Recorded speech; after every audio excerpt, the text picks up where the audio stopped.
If we haven't met at previous medieval congresses, my name is Stuart.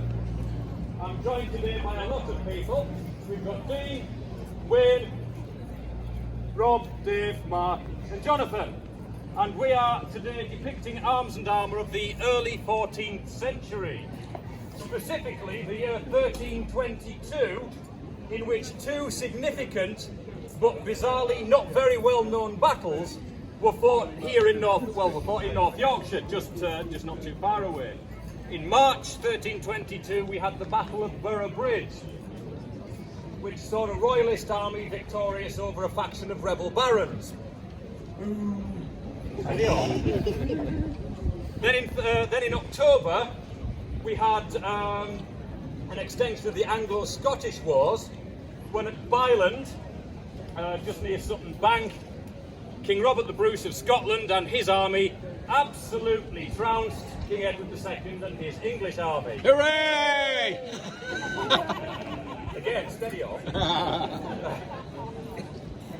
So although the two battles were actually, if you will, in sort of different periods of warfare, they were actually linked, because it was Edward's victory over the rebels at Boroughbridge which kind of kick-started him into thinking he could lead an invasion of Scotland. Well, I've given the game away, it didn't work. So I'll focus a little bit more on Byland this afternoon. Later on this afternoon. This morning we'll talk... I've got my times wrong. Now we'll talk about the Battle of Boroughbridge. I am currently dressed in a complete armour from the period. It's hot. And over the top of it I'm wearing the surcoat of a gentleman called Andrew de Harcler. Now, he was the leader of the royalist faction at Boroughbridge, and for his hard work in propping up the regime of Edward II, he was made first Earl of Carlisle. So he was a very significant and important figure in the north of England at the time, one of the principal English captains and one of the few who actually had some form of success against the Scottish raids over the border. So inevitably a year after he was undrawn and quartered. More about that later as well, perhaps. Wayne and Dean are both sort of partially in armour. We'll get them fully dressed up in a few minutes, but just in order to spare their internal thermometers a little bit, we'll look at the common infantry first, shall we? So, English forces by this time at Boroughbridge were already beginning to use a combination of spear-armed infantry and archers. So if we look at the archer, here's Jonathan with an example of the English longbow. The technique of using it was pioneered by King Edward I following his successful wars against the Welsh. He recognised the power of the longbow, and in his encounters with the Scots, most notably at Falkirk in 1298, he started to use the longbow in mass, delivering destructive volleys into the Scots infantry. Once they'd been smashed to pieces and their formations broken by the archery, that's when the heavy cavalry would be unleashed and they would ride over the survivors and destroy them on the field. So the longbow also seemed to feature quite heavily at Boroughbridge. The battle itself was fought just outside the town. There's a bridge crossing the river and a ford nearby. So these two crossing points, the royalist forces got there first. They blocked the ford and the bridge with infantry, with archers either on the high ground behind or on the flanks. We don't know which, the chronicles don't go into that much detail. Once the rebels arrived, they therefore had the hard job to do. They had to try and break across the bridge and the ford in order to continue their retreat up to Dunstanburgh in Northumberland. Well, they didn't manage it, and that was largely due to the massed volleys of archery raining down upon a cavalry force led by Thomas, Earl of Lancaster, who was the rebel leader. They tried to cross the ford, but they never even got to grips with the spearmen on the opposite flank. And then an infantry force led by the Earl of Hereford and Lord Roger Clifford, another northern gentleman. They led a direct infantry assault across the bridge into the teeth of the spear formation. Yarrows wreaked havoc on their formations, they advanced. The battle broke up on the bridge itself, and Hereford was killed and Lord Clifford was severely wounded, and the rebels lost heart at that point. The battle was probably over quite quickly. A truce was agreed, The forces withdrew and camped overnight. Reinforcements arrived from the Royalists during the night. Desertions were rife in the rebel camp overnight. The following morning, de Harcla led his forces into the town, rounded up the surviving rebels, and that was the end of that. Lancaster was executed a few days later at Pontefract Castle. He was saved being hung, drawn and quartered by the fact that he was of royal blood, so he was simply beheaded. Clifford, although severely wounded, met the same fate. De Harcla was ennobled, and the rest, as they say, is history. So, the other element of the main English army were the spearmen. Gentlemen, step forward and look impressive. Well, do your best. Come on.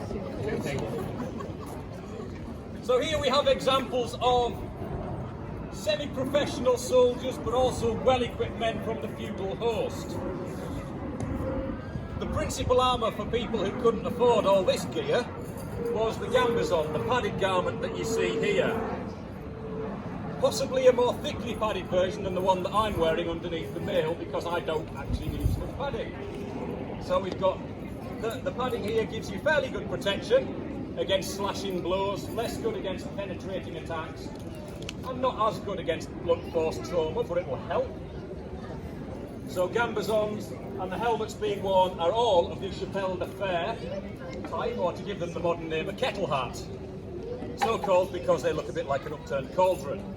The actual medieval term is chapelle de fer, or hat of iron. Fairly self-explanatory. The gentleman in the middle is possibly a semi-professional or a sergeant, a man-at-arms, because he's got more metal on. He's got a nice mail shirt, possibly plundered off a dead man-at-arms, or maybe he was rich enough to afford one himself, we don't know. So that's the bulk of the English forces at the battle were made up of this type of... Who said you could leave? Get back here. Back in line, back in line. As you can see, they're highly drilled. Now, one thing which the chronicles do tell us about the Battle of Boroughbridge is the English tactics were considered to be somewhat novel. The infantry formed up in dense formations referred to as Schiltrons. Now, that's a Scottish term, and it's thought that, and so they make this big thing that the English, under the command of a northern commander, de Harcla, were adopting Scottish tactics to fight against the rebels. So, what might that Schiltron have looked like? Well, the traditional idea of a Schiltron in the kind of Scottish understanding is to form a big block or ring of spear-armed men with the spears all facing outwards to provide a mobile but very, very densely protected formation. Very difficult for cavalry to break into because they've got to ride past all these nasty pointy bits. So you can see we've got a front rank here of men presenting their spears. If we can just grab a little polearm perhaps. If we then add a second rank, back in line, you can start to see the kind of problem you've got if you're trying to advance through this. This looks quite intimidating, I hope. That's the idea anyway. It's also possible that the front rank might have been knelt down with their spears braced against the ground to receive the charge of cavalry. Either way, it's a difficult formation to break into. Now, at Boroughbridge, it's not necessarily the case that the English were formed in a Scottish Schiltron. They probably just formed a linear defence across the two barriers, across the ford and across the end of the bridge. Now, the chronicles might refer to this as being a novel and interesting tactic, but to me, it seems fairly obvious. If you're holding a linear defence against an army that's got across, the obvious thing to do is present a wall of spears and say, come through if you can. So, it might have been relatively novel, but I don't think it was necessarily shocking or revolutionary.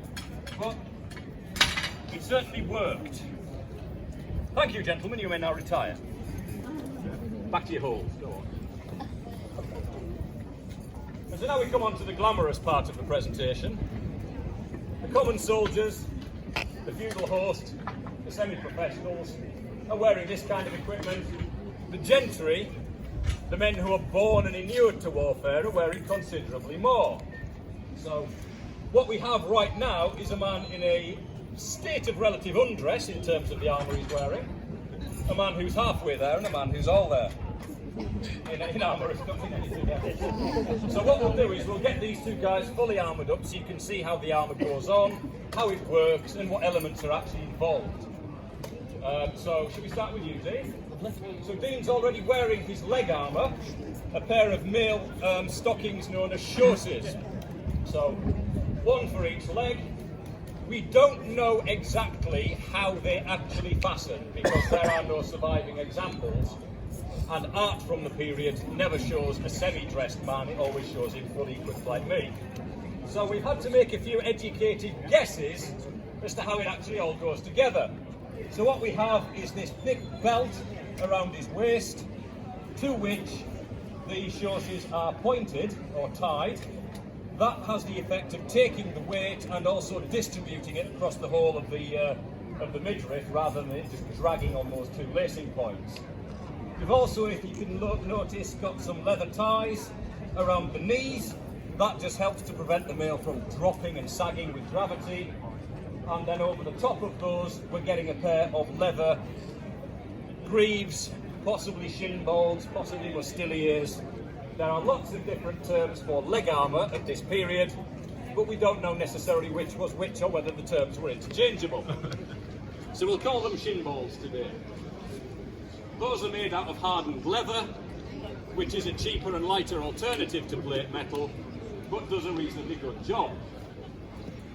Now on top of that, we've got some knee cuffs. These are made out of plate metal. They just wrap around the knee and buckle on and provide a bit of additional protection for the legs. This protection for the legs all stems from the fact that the aristocracy on the battlefield first and foremost are of course cavalry. And if you're sat upon a horse and you're fighting nasty people on the ground, your legs are more perhaps of a target than the upper part of your body, and so we see the evolution of additional armour for the legs excuse me, quite early. So now that the leg harness is in place, we're going to start on the torso. So there's a somewhat difficult situation occurring here in that this has been left out in the sun too long. So it's now red hot. That's not going to help once we start putting other heavy things on top of it. But there is no real way of putting it on other than to ask somebody to put it over the top of it. So the gambazon is very similar to the ones that we've already seen. It's a less heavily padded version because it's being worn in conjunction with the male Heraldry, which is going to go on over the top. It has two functions. Firstly, it's there to make the metal armour that goes on top more comfortable to wear. And secondly, it's there as part of the armour system itself. Mail gives very good protection against slashing blows, but it's less effective again against piercing attacks and blunt force trauma and impacts. But if you combine it with a decent layer of padding underneath, the two work in conjunction and actually provide a high degree of protection. Not perfect by any stretch of the imagination, but pretty good. You'd certainly rather be wearing it than not. So the gambazon is on, and now the Heraldry is going on over the top. There we go. That went on relatively easily. So Dean is wearing a more or less full-sleeved version of the Heraldry. Wayne is wearing a full-sleeved one which actually ends in a pair of mittened gauntlets. These are what we see on most of the effigies of art from the period. Hi there. So once he slipped his hand into the gauntlet, you can see we've got complete protection for the upper body there. Yes, I am all. Yes, and Wayne's Heraldry also has an integral coif protecting the neck and the head as well. So it's one garment, fairly easy to put on, giving complete protection for the top half. Dean's, you can see, doesn't have the gauntlets on the end and also doesn't have the separate coif. Mine, as you can see, is only elbow length. Yeah, I know. And this is because we all, as individuals, have to make a choice as to what armour we want on. There's no standardisation at this period, and each individual makes a choice according to how he likes to move, what protection he wants, etc., etc. I'm not a personal fan of the full sleeve version. because I find it restricts me a little bit, hence why I've got short sleeves, but I'm supplementing the defence of my arms with these splinted forearm defences, which we see more on continental effigies at this time, but they are quite possibly a feature of English armour as well. So, over the top of the hauberk, the habergian, Wayne is now putting on a coat of plates. This is a semi-rigid defence made out of steel plates riveted onto the fabric backing. I'm wearing one as well, but you can't see mine because I've got the surcoat on, which is why Wayne's putting his on now so you can see it. This is based on an example that was excavated from a battlefield at Visby in Gotland, the island of Gotland, Sweden, and so it's a pretty good example of the kind of sort of semi-rigid early forms of plate defence. So once that, and as you can see, it goes on very easily, it just buckles on around the back. Give it a quick spin with. There we go. Catalogue pose. There we go. Lovely. Lovely. Perfect. And so that's you pretty much fully armed, isn't it? Almost. Almost. Yeah, we've just got some headgear to go. This one. So Dean's attaching some more additional bits to his sleeves. Just some leather ties to again do the same job as the ties on the chaussees. And you'll notice on his mail shirt, and indeed on me, we've got these additional rondelles here. Now these are there just to provide a bit of protection for this armpit area, because it's a vulnerable target area. If you lift your arm, you're presenting a target. If I lift my arms now, you can see these rondelles kind of drop into the space and help to provide a bit of additional protection. These things, again, we see in early 14th century effigies. They're a relatively new addition to the panoply of armour, but they evolve later into bigger forms of shoulder defence. I've also got some on the points of my elbows as well, because particularly when I don't have the complete male sleeve, the elbow is a vulnerable area. Again, we see them on effigies. The point of the elbow is another quite vulnerable target area, so stick a bit of extra armour on it if you can. Wayne's already got his helmet on over the top of his mail. It's of a type known as a Chevalier, a small, light, dome-shaped skull cap, essentially. Kind of like the Chapelle de Fer, but without the brim.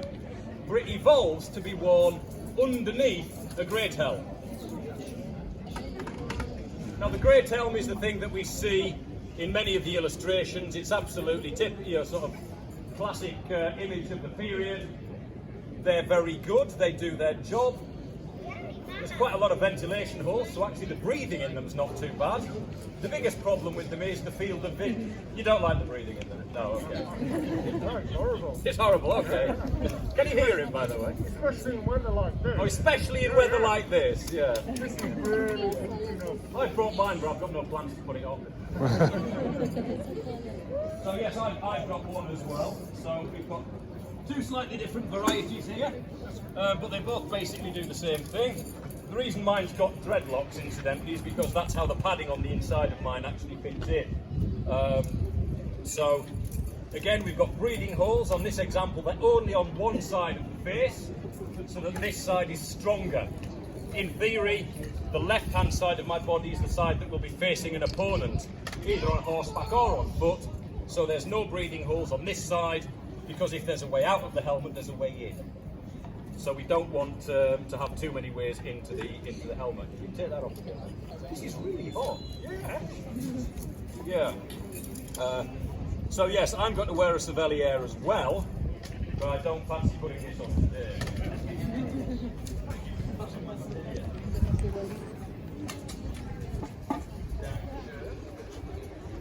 Marvellous.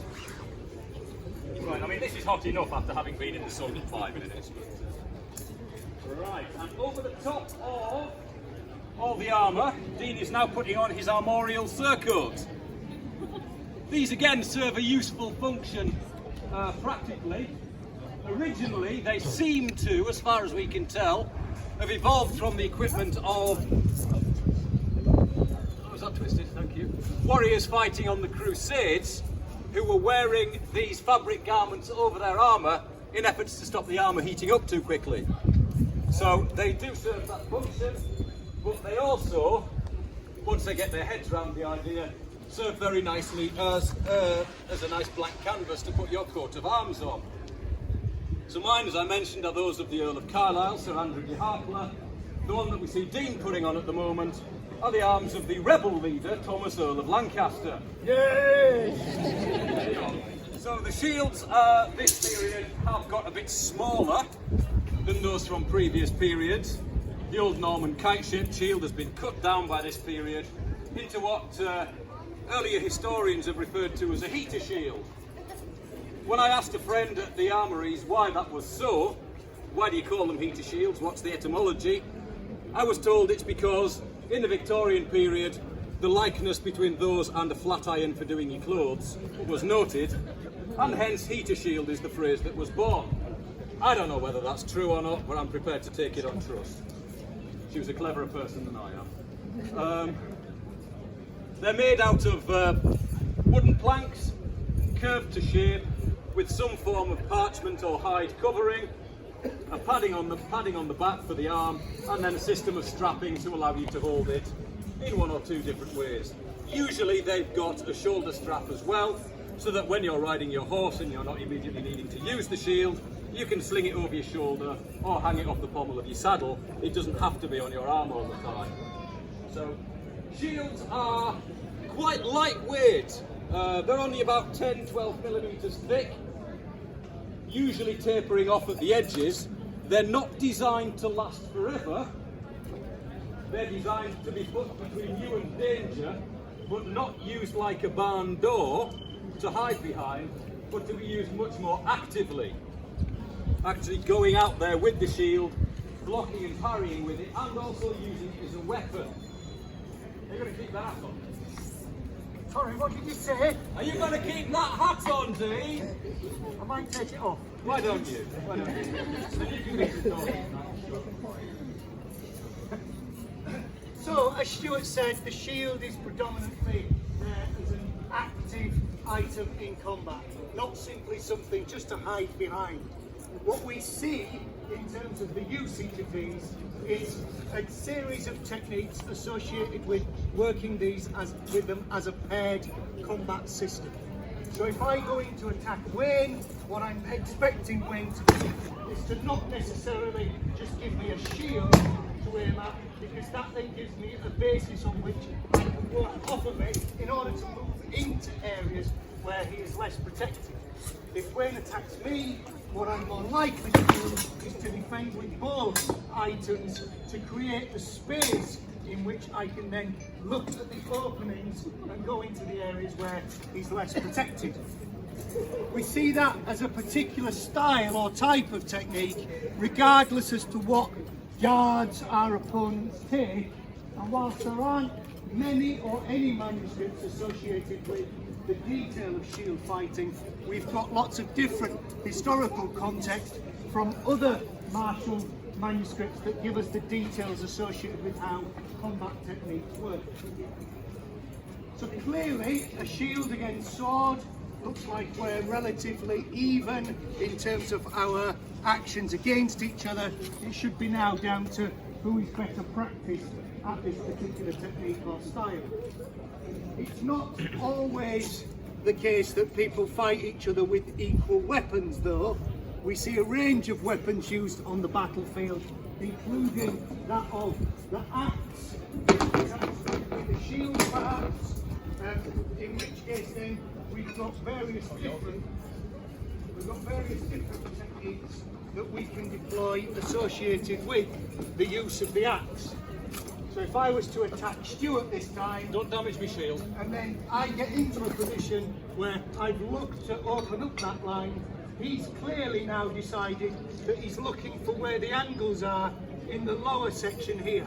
However, if I'm aware of that, what I'm looking to do is to use this weapon to open up the advantage of this weapon, and I'm looking for him to defend that in a way that I can then drive my own shield into the space between he and I, and I've now negated the benefit of him having his own sword in hand down here. Yes, thank you. The other thing that we see the axe particularly being used of is if he defends further forwards and I end up going past him, there's nothing to stop me then using the axe as a way of hooking his shield out of the way. But I must beware when I do that it opens up the opportunity of his other hand coming over. So what I've got to do is bring the axe down in a way that opens up the opportunity for me and not him here. And now I can jab the axe in this space here, knowing that I need to still protect myself from his sword arm coming in at an angle that may be disadvantageous to me. So I'm starting to use this axe now in the way in which we see axe techniques deployed across most of the medieval period.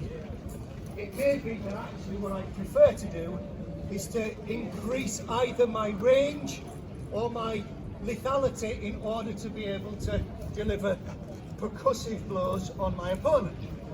To do that, I could use something as simple as a mace, or even start to move towards the fact that we've got various different weapons from different time periods, including something as simple as a ball mace, which literally gives just the percussive power associated with those actions, trying not to break his shield in the process. I need this in 5 minutes, mate. Yeah.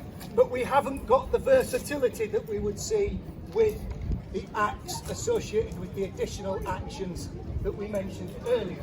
So possibly not the best choice when he's got as much protection as he does upon him. Maybe what I want is something that's a bit more pointy and sharp, in which case I'll pick up one of the flanceurs.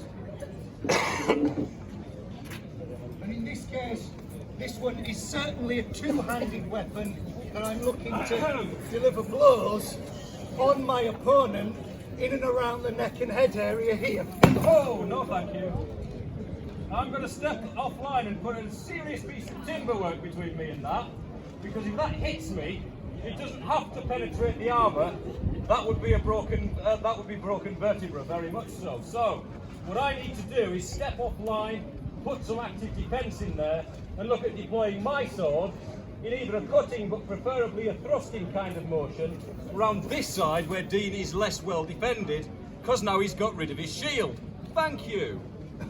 So maybe I need a shorter version of the medieval chopper, and I can pick my shield back up again, and that's where we see actions associated with alternate types of weapons coming in, specifically used either in a two-handed combat system or in a single hand in order to be able to deliver blows of this type of action here. I've now got the percussive power I need, but the short range in order to be able to come into spaces. Even if he defends that with his shield, it gives me the option to rotate the blade and hit him in the head, while I still understand that his sword is below to protect myself from that action, and I can continue to wind this in a way that actually ends up over his shield and defence should I need to. There's quite a lot of power going through a weapon of this nature, because all of the energy is focused on a tiny, tiny spot at the end, even though the weapon carries quite a bit of weight, and it can be used two-handed as well as single-handed. But I'm starting to now want something that changes the range associated with me and my opponent. Yeah, me too. That might be where we start to pick up slightly bigger versions of axes to associate ourselves with the ability of dealing with someone on foot when we are ourselves also. We have an example of an early polearm. This is a Dane axe. So called, we think, because it was introduced into the country by the Anglo-Danish mercenaries in the 11th century. It's the weapon we see the Saxon housecarls using in the Bayeux tapestry to terrifying effect against the Norman horsemen, allegedly tearing horses' heads clean off, shearing male hauberks from armpit down to thigh, and the poor chap who galloped back down to the bottom of Sedlak Hill with his armour flapping like that must have been wondering how he was still alive. Purely good fortune.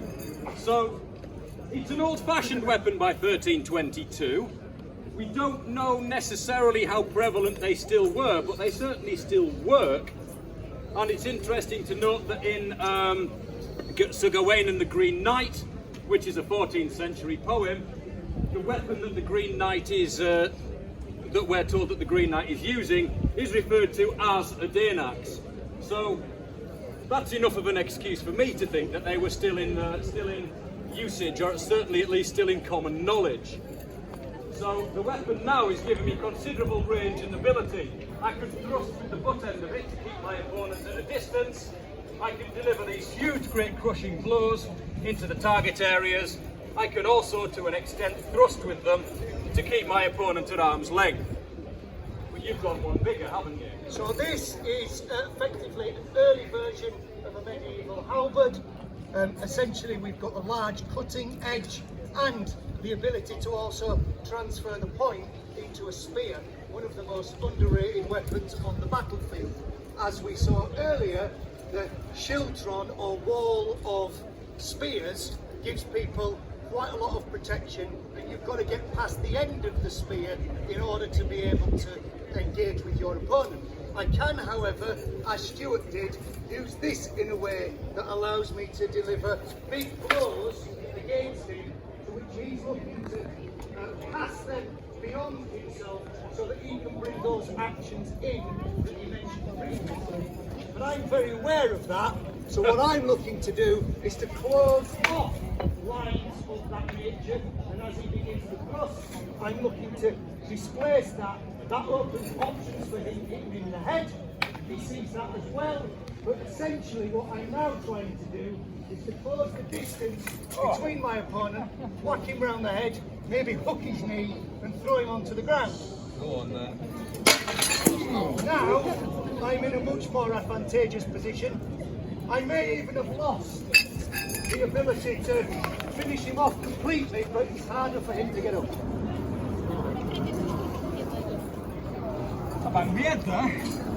Right, we'll talk more about the polearms, as I say, later on this afternoon. The rest of this, you've been very patient. So for the rest of this session, we'll look at the sword and shield combination again. And I think rather foolishly, before we came out here, we promised some of you in the audience you'd actually get to see a fight. So I suppose we ought to give you one. Yeah, don't do it, see. So here we are at the battlefield at Boroughbridge. We have the opposing commanders facing off each other in a Hollywood fashion. It probably didn't happen in reality, but if it did, I'm sure there would have been phrases like, "God damn you, Lord Clifford. You were my friend once, now you are my foe."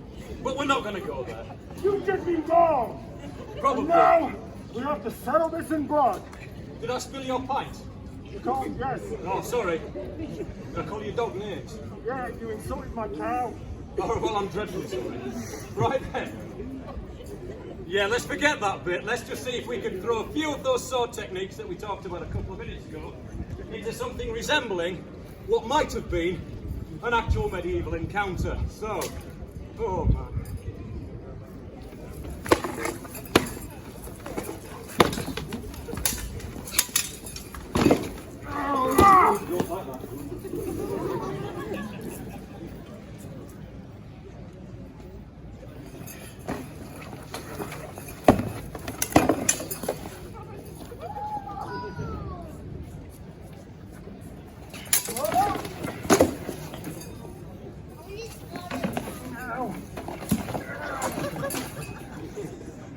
I think I've got you.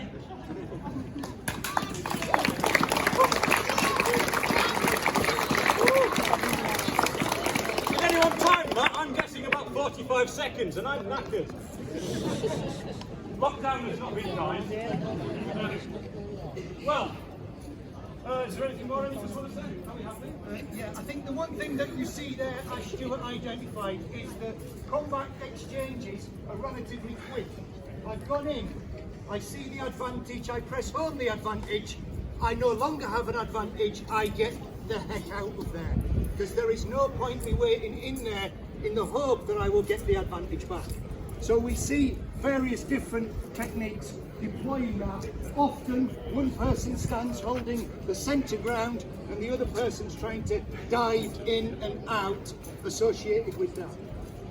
Okay, with that in mind, do you want to see it again?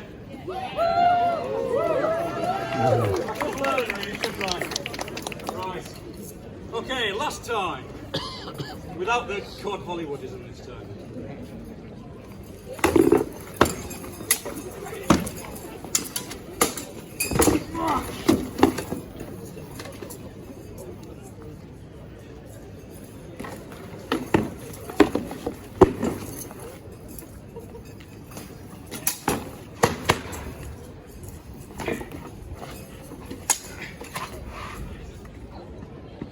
Got him this time. Lucky with the shield, ready with the sword. Right. I imagine most battlefield encounters between individuals probably only lasted that long. The bulk of the fighting would be done in formations, where we get a whole different ball game going on. We'll maybe talk about that a little bit more later on. For now, I need a drink.